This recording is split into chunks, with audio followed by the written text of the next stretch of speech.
Hello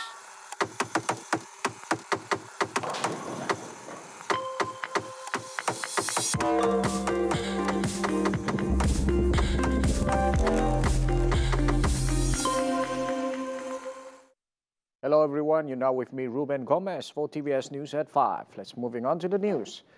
A special terrestrial education TV channel, DidikTV, kickstarts today. It can be viewed through channel 107 on MyTV, channel 147 on Astro, and NTV7 on Unified TV from 7 a.m. to midnight daily. The setting up of the channel was an effort by the Education Ministry. It allows access to quality education for students nationwide. Prime Minister Tan Sri Muhyiddin Yassin said DidikTV would broadcast programs based on the ministry's curriculum and co-curriculum. It also broadcasts news on the world education from preschool to Form 6, edutainment programs and student-generated content. Kerajaan sedar bahawa pendidikan merupakan antara sektor yang amat terkesan akibat pandemik COVID-19 yang melanda negara sejak awal tahun lalu. Keadaan ini merupakan satu situasi yang sukar sehinggakan Kementerian Pendidikan Malaysia, iaitu KPM, perlu mengambil keputusan menutup sekolah semasa tempoh pelaksanaan Perintah Kawalan Pergerakan iaitu PKP.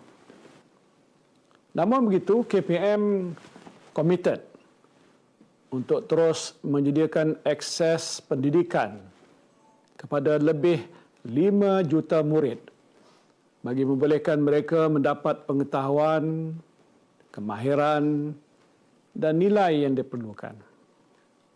Muhyiddin said PDPR via online has not been fully implemented yet. This is because of the vastly diverse backgrounds of students, with some living in urban, rural or remote areas.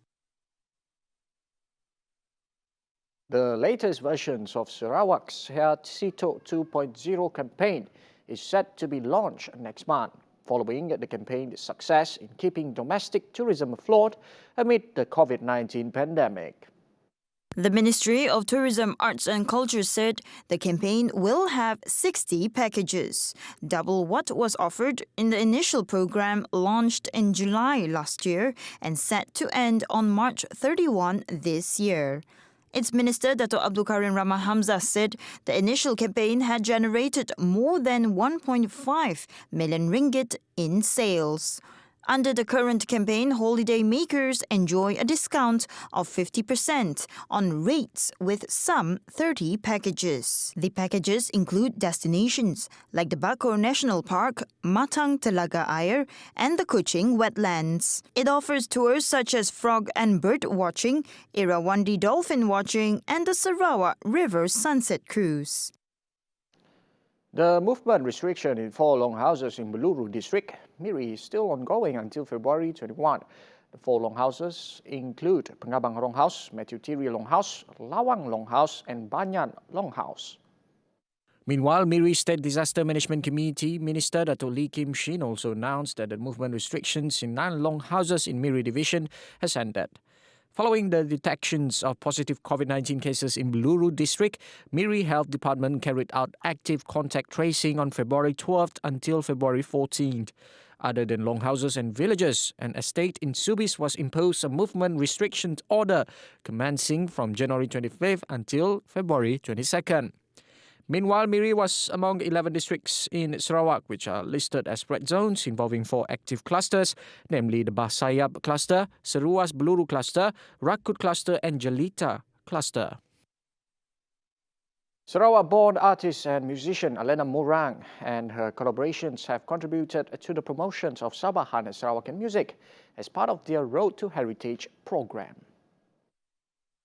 Alina, who had won an international award in Argentina in November last year, will be collaborating with Dr. Nadia Widiawati Madzi from the Faculty of Music, University Technology Mara or UITM, and music groups Estranged and Stone Bay.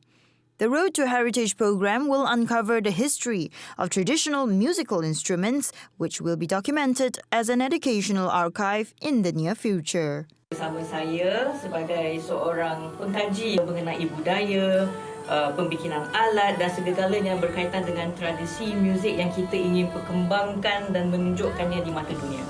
2 states will be involved, Sabah and Sarawak, and over there we'll be finding out how instruments are made. Membuat sempotong, sundatang, sape, praktung. Bagi saya sebagai seorang anak Sarawak, and actually Dr. Nadia pun anak Sarawak, kami dua sangat excited untuk belajar juga dari negeri Sabah sebab Sabah dan Sarawak kan kita ada banyak similarities, banyak kesamaan. Welcome back. Malaysian shares fell on Wednesday as COVID-19 curbs were extended in some parts of the country. Taiwan markets defied broader gloom, with the local dollar and stocks rising on the resumptions of trade after the Lunar New Year holiday. Malaysia's stock index dropped 0.6%, its worst day in more than a week.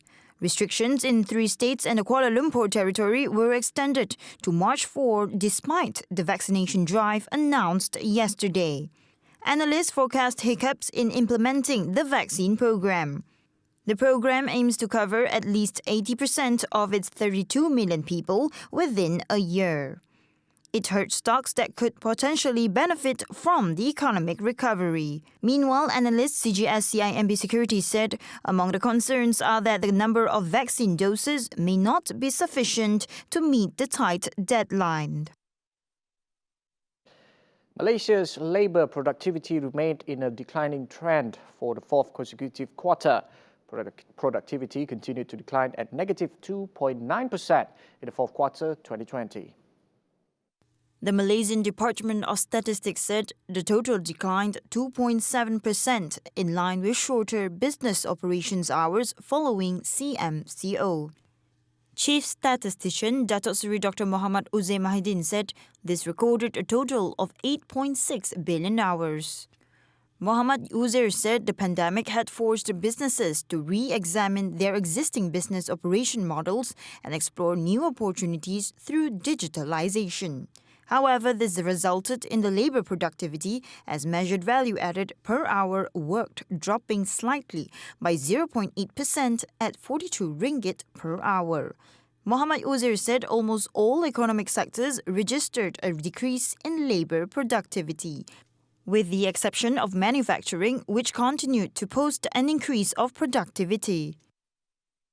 Here now the tennis news. Jennifer Brady battled through her frustrations to overhaul friend and United States teammate Jessica Pegula 4-6, 6-2, 6-1. This settles Jennifer's position to reach her maiden Australian Open semi-final. Brady, the 22nd seed, was a picture of anguish early in the clash on a stifling day at Rod Laver Arena, but gradually dialed in her power game before crushing Pegula in the final set. Brady reached her second Grand Slam semi-final after making the last 4 at last year's US Open. With world number 1 Ash Barty shocked by Karolina Muchova in the early quarter-final on Wednesday, Brady had a golden chance to reach her maiden Slam final. Yeah, we're such good friends. I'm really happy for her success, and I know that we'll be having a lot more tough battles. And some may go her way, some may go mine. Luckily today, it went my way, and I'm really happy to be moving on to the semi-finals here. New Zealand's Prime Minister Jacinda Ardern will leave the COVID-19 lockdown of its largest city of Auckland today. 2 million Auckland residents were plunged into a snap 3-day lockdown last Monday. This was following health authorities' detections of a more contagious COVID-19 variant that first emerged in a family of 3. Health authorities reported 3 new locally transmitted cases of COVID-19 on Wednesday. The Auckland lockdown was the first in the country for about 6 months. A hard nationwide lockdown early in the pandemic appeared to have largely eliminated local transmissions. we were dealing with a scenario where we weren't clear on the origin of the original case. We also have learnt that it was the more transmissible virus. So we wanted to make sure that we took a cautious approach, because it's much, much better than getting it wrong and having a large-scale community outbreak. Well, that's conclude the news at 5. Ruben Gomez, anytime, anywhere.